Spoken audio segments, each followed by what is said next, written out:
Amy Coney Barrett launches legal attack on JD Vance, but she regretted it immediately after. It started at exactly 10:02 a.m. The cameras were rolling. Reporters were packed in like sardines, sweat beading under bright federal lights, fingers twitching over record buttons. Outside, the steps of the courthouse were flooded with onlookers, some holding signs, some holding their breath. America was watching. Supreme Court Justice Amy Coney Barrett sat atop the bench, a figure of power cloaked in years of reverence. Her face was unreadable, her reputation untouchable, or so she thought. Because what happened next would unravel not just her career, but the fragile illusion of untouchable power in Washington itself. And then he walked in. Vice President JD Vance, composed. Jacket button, chin slightly tilted like a man walking into battle, not a courtroom. Some thought he came to defend himself. They were wrong. The moment he stepped through the double doors, the energy shifted. A silence crept in, not the respectful kind, but the kind that feels like the eye of a storm. Flashbulbs flickered. Some gasped. And somewhere, deep in the crowd, an old woman whispered, "He's not here to survive. He's here to strike." Justice Barrett stood. That alone sent a ripple through the room.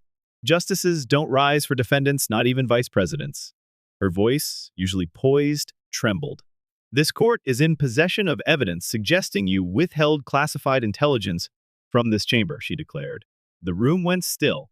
One reporter dropped their pen.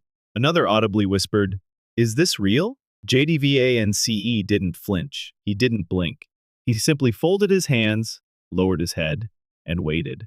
Then came the moment.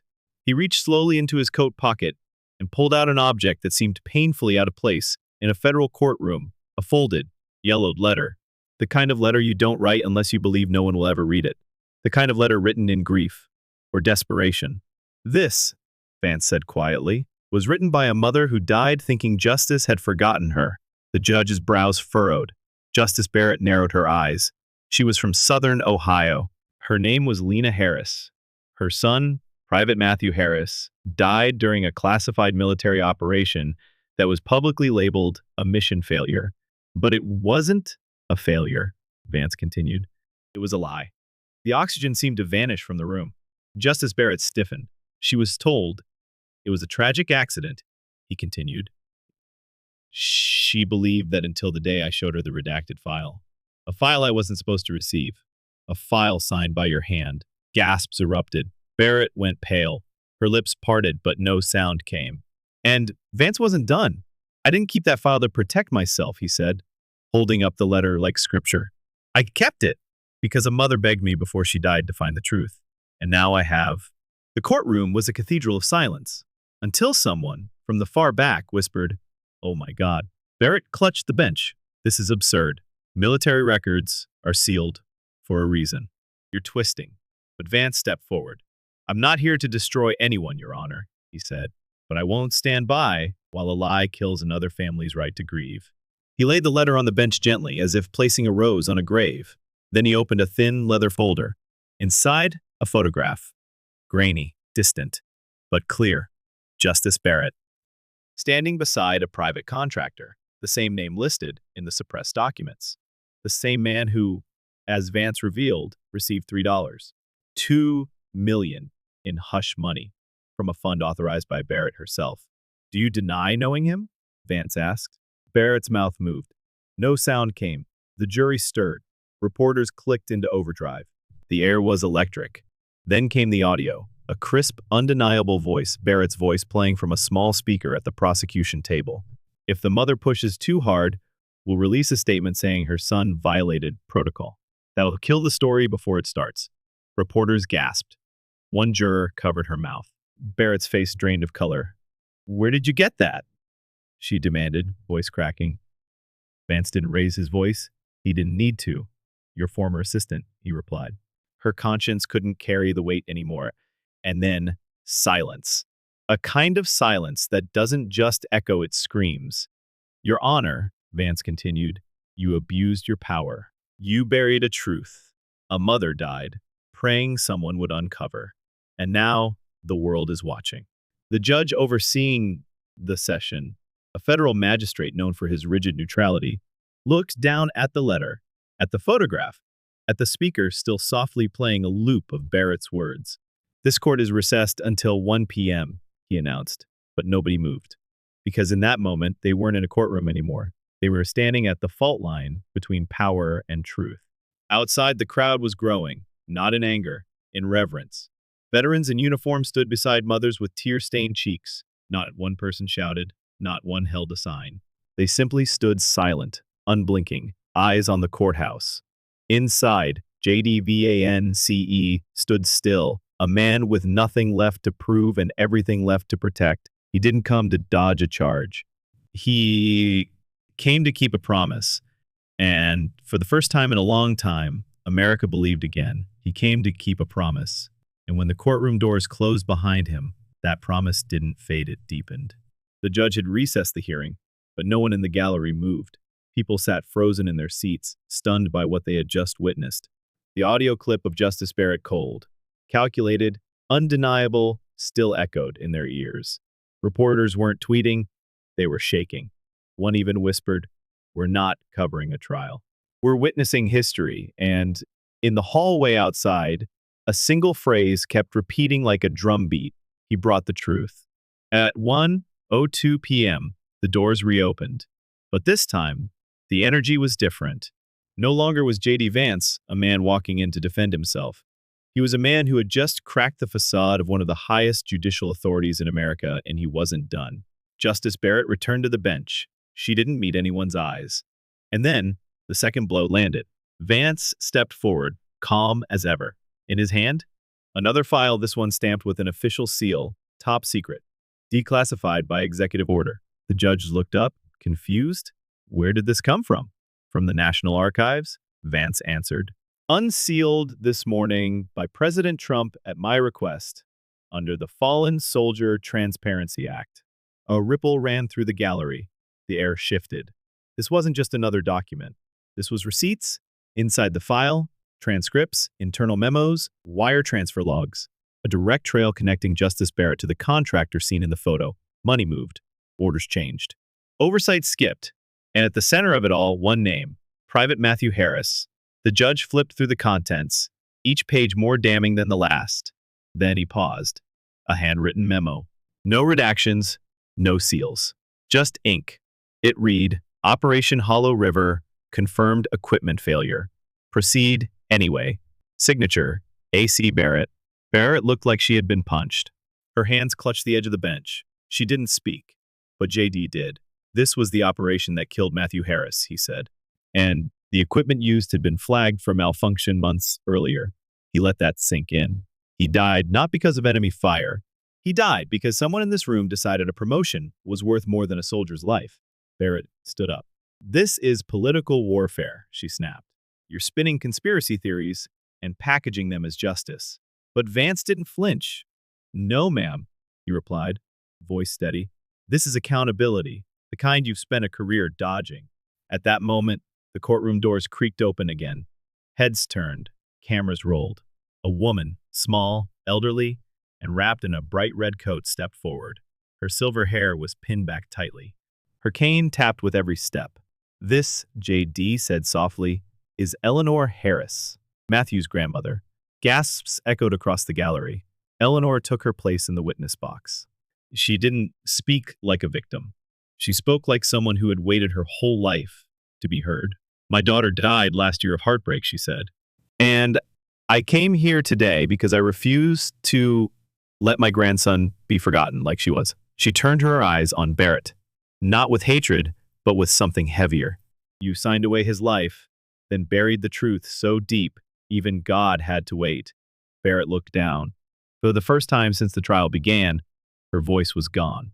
My grandson was 19, Eleanor continued. He joined the army to pay for college. He believed in this country, and this country threw him away. And then she placed something on the witness stand. A photo of Matthew, uniform crisp, smile wide, eyes bright with dreams. JD stepped forward, placing a gentle hand on her shoulder. The room was silent. Reporters didn't click. Jurors didn't blink. It wasn't a trial anymore. It was a reckoning. Barrett's hands trembled. She clutched her robe tighter. But the robe wasn't armor anymore. It was a mask slipping. JD's voice cut through the stillness again. I didn't come here to fight an institution. I came here because a mother begged me not to let her son die a second time in silence. He turned to the judge. With your permission, I'd like to introduce one final piece of evidence. The judge nodded slowly. Vance pressed a button. A video screen flickered on. Security footage. Barrett, sitting at a DC restaurant, speaking to the contractor. The audio enhanced, the conversation clear. Just make sure that mother never sees the real file, Barrett said. One headline and I lose everything. Gasps again. A woman in the front row sobbed openly. Barrett's face crumbled. I didn't mean, she began, but the words died halfway. The judge held up a hand. We'll get to your statement, Justice. But for now, we continue. And outside the courthouse, something was changing. Crowds were no longer angry. They were hopeful. Veterans in uniform stood beside families holding photographs. And across the nation, millions were beginning to understand this wasn't about politics. This was about a promise, a boy's last letter, and a truth too powerful to stay buried. JD Vance hadn't just struck back. He had opened a wound that only the truth could heal. JD Vance hadn't just struck back. He had opened a wound that only the truth could heal. But wounds don't close on their own. They bleed. They ache. And sometimes they expose rot beneath the surface. When the screen flickered off, and the final words of Justice Barrett echoed into silence, one headline and I lose everything, the room didn't explode. It contracted, as if the walls themselves recoiled in shame. The judge leaned back, his hand resting on the bench. No one said a word. Not the prosecution. Not Barrett. Not the jury. Just silence. The kind that wraps around your spine like a cold wire. And then JD stepped forward once more, calm, measured, but the weight in his eyes said he wasn't finished. He looked at the jury, then to the judge. Before we proceed, he said, I need to introduce someone else. The judge nodded. Barely. A door opened to the side of the courtroom. The bailiff stepped out. The tapping of a cane returned softer this time, slower. It wasn't Eleanor. It was a man, mid-60s, stooped shoulders, a limp in his right leg. He walked slowly, carefully, like every step was made of memory. His name was David Harris, Matthew Harris's father. He hadn't been seen in public since the funeral. JD had met him only once. And in that meeting, the man said only one sentence. They took my son and left me silence. Now he took the witness stand, trembling. He didn't look at Barrett. He didn't even look at JD. He pulled something from his coat pocket, a crumpled letter. Matthew's final letter home. His voice was raw, cracked with grief that never learned how to heal. My son wrote this the night before that mission, David said. He said, Dad, if something happens, just know I tried to be brave. I love you and Mom so much. The entire courtroom sat frozen. A juror wiped tears. One reporter lowered her camera. David turned slowly. His eyes met Barrett's for the first time. When I shook your hand at the medal ceremony, you looked me in the eye and said you were proud of my son's sacrifice. But now, I know it wasn't sacrifice. It was cover. Barrett's lips parted. Nothing came out. And then JD stepped forward again, holding a worn manila envelope. No markings, no stamps, just truth. He opened it carefully. This, he said, is a signed statement, handwritten by the contractor involved in Operation Hollow River. He read aloud, Justice Amy Coney Barrett instructed me not to disclose the faulty equipment involved in the mission.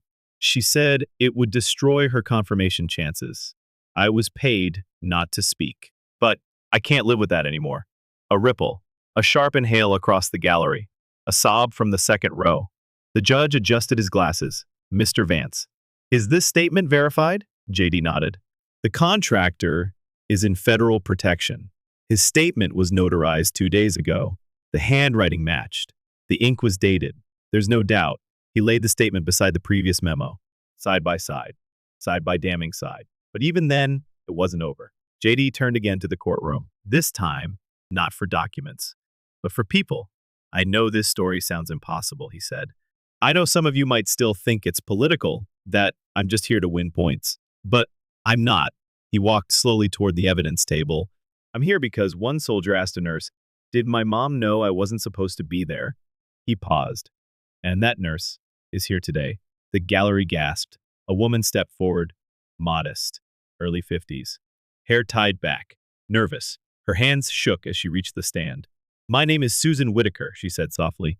I was the attending nurse at Fort Bright Medical the night Matthew Harris came in.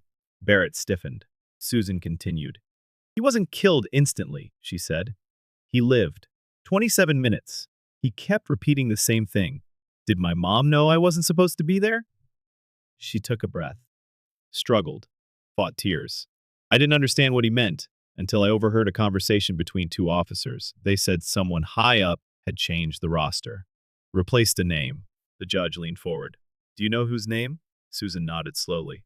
I pulled the original draft roster from a backup archive, and the name that was removed was Barrett's nephew. A collective shock tore through the gallery. Someone whispered, No, JD didn't move. He didn't gloat. He simply whispered, So you chose your family over hers. Barrett closed her eyes. And at that moment, millions watching from home realized this wasn't just corruption. It was personal. The betrayal wasn't just institutional, it was maternal, human, and it got worse. JD stepped back to the bench.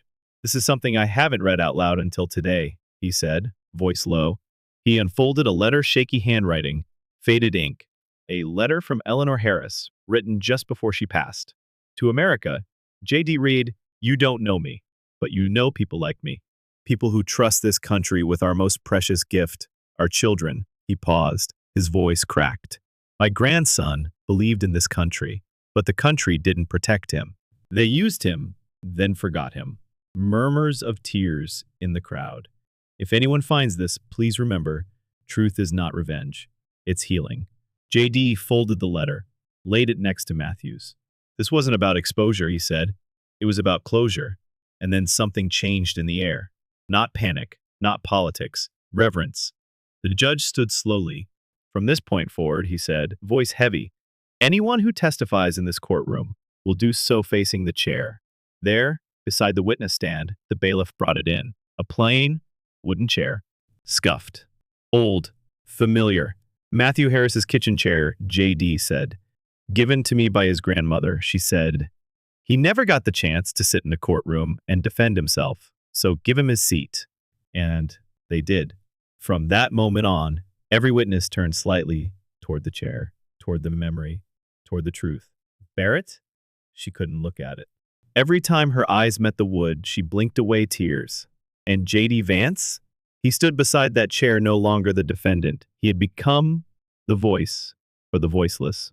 And across the country, millions cried, not for vengeance, but because the silence was finally broken. Across the country, millions cried, not for vengeance, but because the silence was finally broken. And yet, in that silence, something stirred. It wasn't over, not yet. The truth had found its voice, but justice still had to find its footing. As the gavel echoed through the courtroom, the judge addressed the gallery with a voice that sounded almost reverent. This hearing, he said, is no longer just about legal protocol. It is about the integrity of every institution we hold sacred. We proceed, no delays. The tension was surgical. Justice Barrett, once a towering figure of American jurisprudence, now sat slouched, pale, her fingers locked tight around the bench, like she was trying to anchor herself to a version of reality that no longer existed. JD Vance didn't even glance in her direction. His attention remained fixed on the empty wooden chair beside the witness stand. Matthew's chair. Its silent presence had transformed everything. It wasn't just a symbol now, it was a standard. A reminder that every decision made in power echoes into lives unseen, and that behind every redacted memo, there's a family waiting for closure. And then the final witness stepped into the courtroom. A boy, no more than 11, nervous. Clutching something in his hand. The judge raised an eyebrow. Who is this? JD turned, startled, then immediately softened. Your Honor, he said, this is Caleb. The courtroom watched in stunned quiet as the boy walked, step by step, toward the front. I watched the trial all week, Caleb said, voice shaking. And I wanted to give this to you. He held out a small military medal, the ribbon frayed, the metal dulled by time. This was my dad's. He died in Iraq. I just thought, you should have it. JD knelt slowly, both hands open as if receiving something sacred. Thank you, he whispered. What's your name? Caleb, the boy said again. JD placed a hand over the boy's shoulder. The cameras zoomed in, not to exploit, but to witness. There was no applause, no speeches, just a vice president on one knee, honoring a child who understood sacrifice. That image would circle the globe within hours. But in that room, it wasn't about virality. It was about verity. The truth had finally found its reflection in a boy's trembling hand and a medal held like it weighed 1,000 pounds. When Caleb returned to his seat, JD stood slowly, medal still in hand. And then he spoke quietly but clearly. There is one final item the court must see.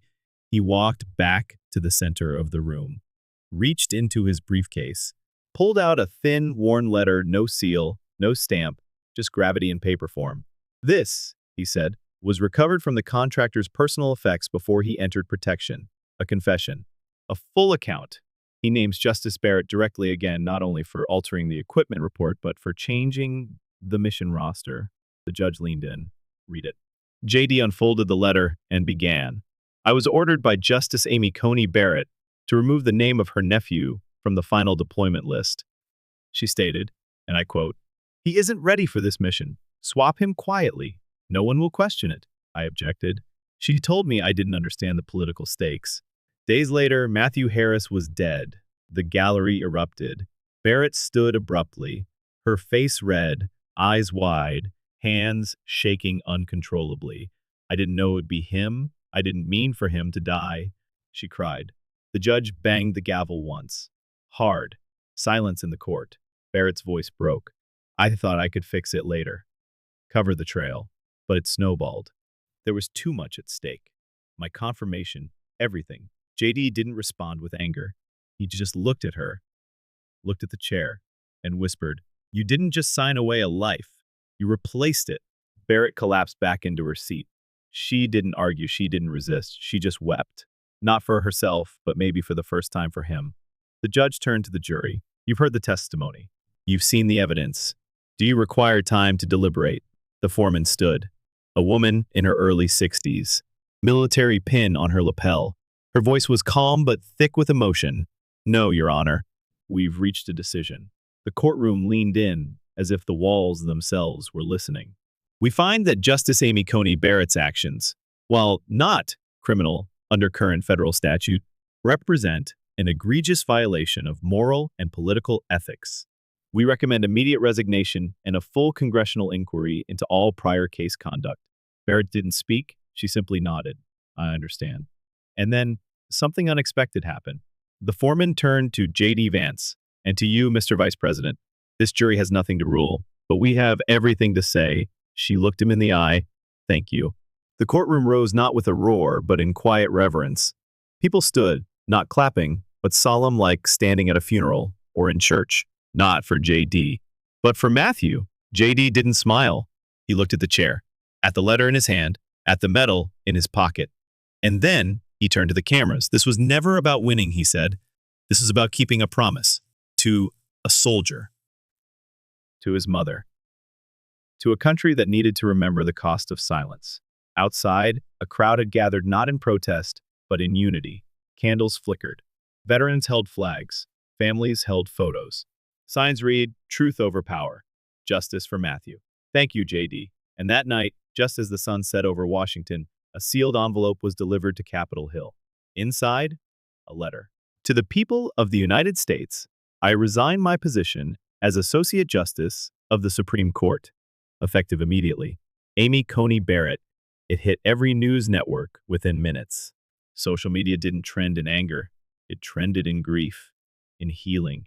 And somewhere in Ohio, outside a small house with a porch light that flickered, neighbors left flowers and candles. On the steps sat the wooden chair, empty, but no longer forgotten. And JD Vance?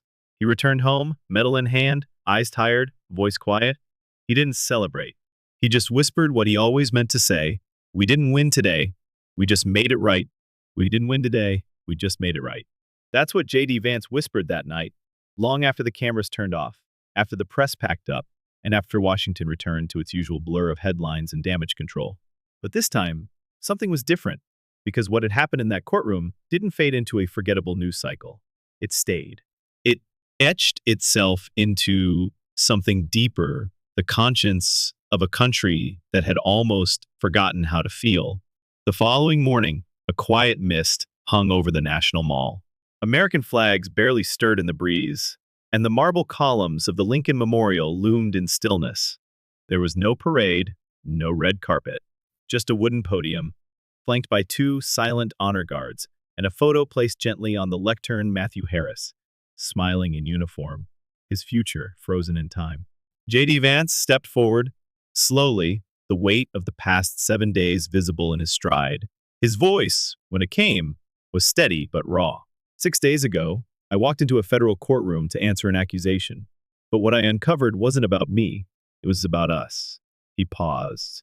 It was about a boy whose name would have been erased from history, a mother who died with unanswered questions, a grandmother who refused to be silent, and one chair empty, but never again ignored. He reached into his coat pocket, pulled out Caleb's medal, and held it up. This came from a boy who watched the truth unfold with eyes far wiser than his years. He handed it to me like it weighed the world, and maybe it did, because in his eyes, I wasn't a politician. I was a promise. Across the reflecting pool, people stood in complete silence. Veterans, mothers, school teachers, children clutching flags. And then JD placed the medal on the podium beside Matthew's photo. I don't want applause, he said. I want accountability. I don't want celebration. I want remembrance. Because if we can remember Matthew, maybe we can remember how to protect the next one. He looked out into the crowd. His voice dropped. And if you're watching this at home, wondering what this means for you, it means we don't have to accept silence anymore. We don't have to shrug off corruption. We don't have to bury grief beneath red tape. He turned slightly, placing his hand over Matthew's photo. We only have to be brave enough to speak. Then something extraordinary happened. From the front row, Caleb stood, the same boy who handed JD the medal. He didn't say a word. He simply placed his hand over his heart, and slowly, row by row, person by person, the entire crowd followed. No shouting, no slogans, just silence. Silent honor. And then, without cue, JD Vance knelt. Not as vice president, not as a politician, but as a son, a father, a man who chose not to look away. The moment flooded every screen in America. Families paused breakfast. Schools streamed it in classrooms. Veterans stood in living rooms. And across small-town porches and big city sidewalks, a quiet understanding settled in. This wasn't about partisanship. This was about a boy who died, a truth that was buried, and a promise that finally stood tall. Later that day, JD returned to Ohio not to campaign, not to be photographed, but to keep one last promise. He walked up the steps of the Harris family home.